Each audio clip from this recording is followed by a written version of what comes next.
Hello, welcome. By the end of this tutorial, you're going to be able to make a toggle switch like this.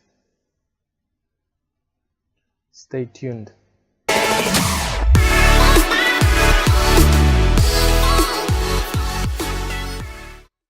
Hello and welcome to Tactic Apps. Today I'm going to show you how to make a toggle switch user control using C#. Okay, let's go ahead and begin. So go to File, New Project. I'm going to name mine toggle switch.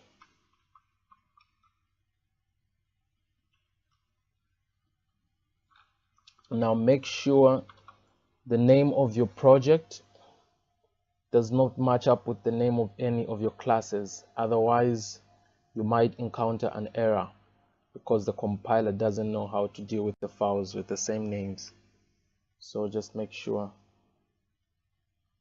that doesn't happen.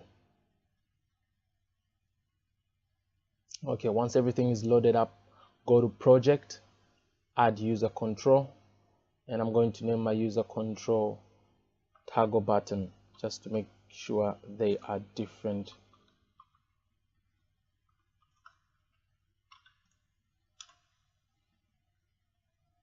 Okay, great. So now we have the grid, it's transparent, and leave it that way. So let's go to our toolbox and add in another grid. Just drop it in, drag it in there, place it somewhere there. Okay, so once we have that, just resize this so that it takes up a shape of a rectangle, something like that. Okay, so once that is done, go to the brush, add some color, add white, and go back to your toolbox and add a rectangle. Now make sure you drag it inside. As you can see, the highlighted edges. Okay, so there we have it. I'll place it in the center. Now as you can see, what we want to do is just add in some margin around the edges, so resize it to something smaller than the grid. Okay, so, and yeah, make sure it's uniform. So once we have that, you can see at the edges here, just at the top left corner, we have these markers here. Just click on them and drag it inside until we have something, a shape like that. Yeah, somewhere there.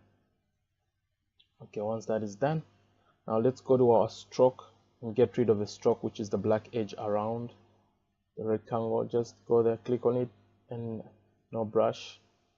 Now for the fill, we want a gray color, so let's just go 160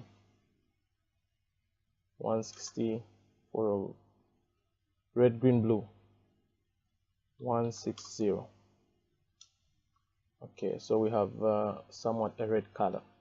Okay, great. Now once that is done, go back to your toolbox and the ellipse, just drag it. Okay, so there we have it. Just resize this ellipse to something like, let's say 50. Okay, just to make sure this is the ellipse is a perfect circle, make sure all the sides are equal. So just go down to the layout and adjust the width and the height, make sure they're the same. So let's begin with 50 and 50. Okay, and then for the fill, just make it white. Okay, great. Now drag it inside the grid, and you can see there's a pop-up notification telling us to press Alt to place in the grid. So just go ahead and press Alt, and there we have it, it's inside. Okay, now once we have this, I would like to adjust the size of the circle. So I go back to my layout and just add a few pixels, let's say 53. Now you can resize it to whatever you want, whichever desired size. Oh, I think that's too much. Let's go for 52. Okay, something like that. Okay, so there we have it, 52. Now what we're going to do is this. So let's go ahead and just click on this, and horizontal alignment, just click center. So what this does, it unlocks all the links here. So that means when we change the margin, the shape of this thing still remains the same. So once that is done, since it's not in the center, that's because of the margin here. So let's just go and give it a 0 and another 0, so it's somewhere in the center of the grid. Yeah. So now once we have this, what we want to do is we want to store this margin value. Now because the margin consists of 4 variables and we have left, right, up, down, we want to store them in a single variable. Okay, and that variable is called thickness. Now let me show you how we're going to come up with that. Okay, so now just go on your left margin and start adjusting it, and as you can see, it's moving. Now once it reaches somewhere there, the desired position, okay, something like that. Okay, so we have negative 39. Okay, so let me show you a little trick of how to extract this value here. You can actually write down the values. It's just a set of 4 digits, something like the margin. It's just a set of 4 digits. But you can also do this little trick. Just click on that icon, that little square there, and convert to new resource. Now as you can see from the suggested name, it's called thickness1, so the variable type is actually called thickness. Now leave everything default and just click OK. So you're going to see a user control resource pop up here, and those are the digits, that's the value. Okay, so go back, click on the circle, the ellipse, and click on this little, it's now turned green, just click on it and reset everything. Okay, now do the same for the right side.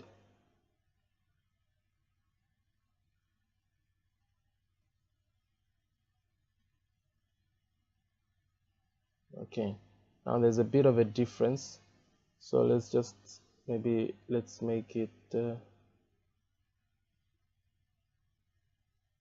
something like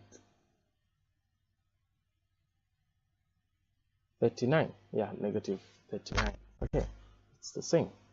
So let's go ahead again and just convert this to a new resource, and it's thickness to everything in default, and we have the value. So this is our left side thickness, this is our right side. Okay, once that is done, go back again and reset everything. Okay, so make sure everything is reset. Okay, now once this is done, we want to just copy this and save it in the variable called thickness. So what we are going to do is this. You can actually use it from here, but I'll show you that later. So what we are going to do now is, let's go to our code. So let's go to toggle button. Okay, so here we have it. So inside your toggle button class, create a new variable called thickness. Okay, thickness, and let's give it a name, left side. Okay, is equal to new thickness. Now inside the constructor, you need to put in 4. It's looking for 4 parameters, and the 4 parameters are actually the left margin, right, up, down margin. So just go in, and this is what we got when the circle was at the left side. So just go ahead and copy,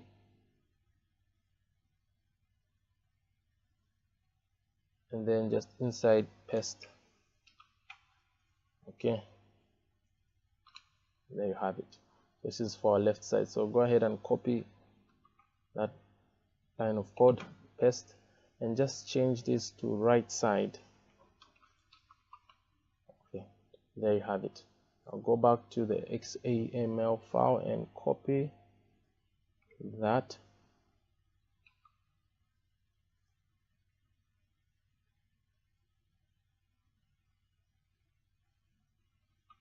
and paste.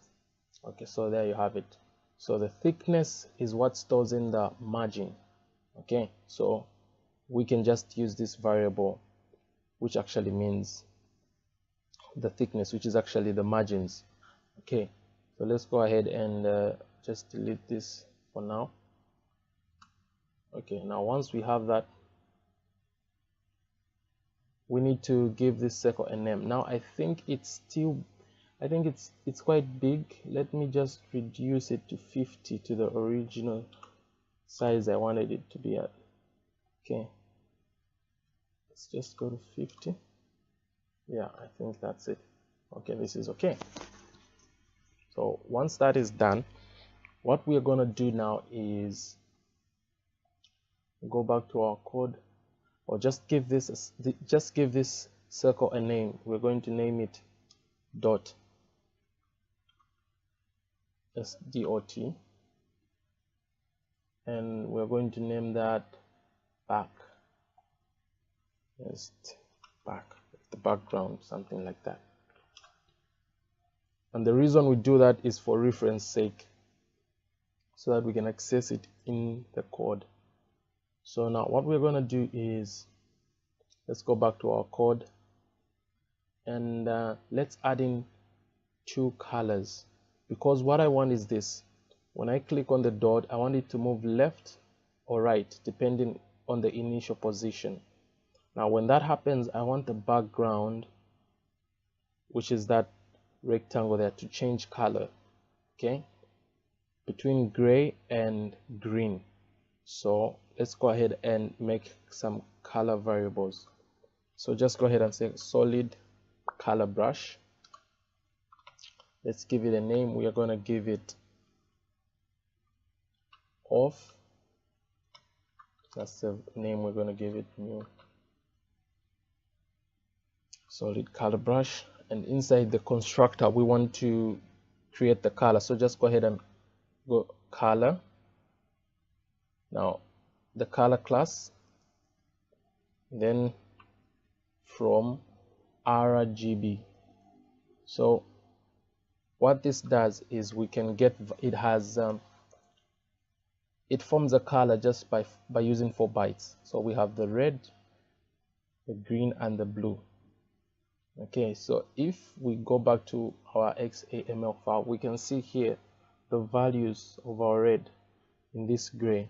It's 160, 160, 160. Okay, and this A is the alpha, which actually shows the transparency. So if I had to change this to 50, it becomes transparent. Now we will leave that at 100, and we only want the red, green, blue values. So 160. Okay, so go back. So let's go ahead, 160, sorry for that, 160, 160. Okay, now we can choose different methods. We can choose from ARGB or from RGB. So I just went for this method, which actually requires a parameter of only 3 values. Okay, once that is done, go ahead and copy that. Copy and paste. We're going to name this on. So this is our color on, and let's go ahead and let's try to find the color. Now you can actually do this, just add in a grid. Go ahead and add in a grid. Just resize it something small. Now you can actually change the color of this background and extract the RGB values, but I just don't want to disturb that, so I just add in a grid and add in a solid color.